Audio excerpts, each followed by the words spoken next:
conférence sur le Sahel, durant laquelle nous avons pu mobiliser les financements à Bamako, qui conduit donc à structurer d'une part une force G5 Sahel, d'achever, non pas une mais deux séquences importantes pour l'Europe et participer aux efforts pour la sécurité et le développement au Sahel. Je pourrais, si vous le souhaitez.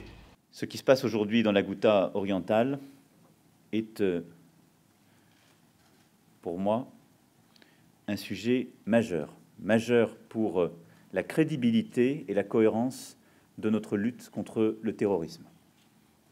Je l'ai toujours dit, notre priorité en Syrie, c'est la lutte contre les terroristes islamistes.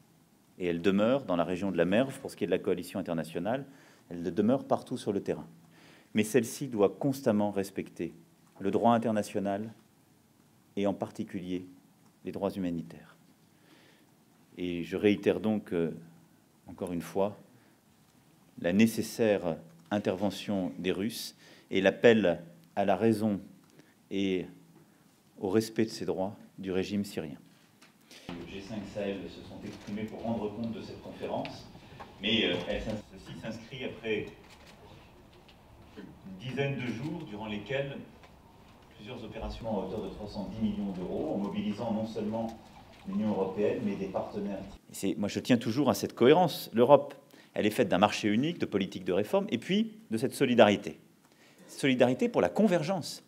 C'est-à-dire qu'il y a des pays qui sont plus en difficulté que d'autres, et on doit les aider à rattraper plus vite leur retard, parce que c'est le fruit de l'histoire, parce qu'on leur doit quelque chose. Mais quand aujourd'hui, on utilise l'Europe pour détricoter et reculer en quelque sorte en termes d'état de droit, on ne respecte pas la promesse initiale, l'engagement premier d'avoir rejoint l'Union européenne. La France avait conduit, à travers l'opération Barkhane, plusieurs opérations avec succès.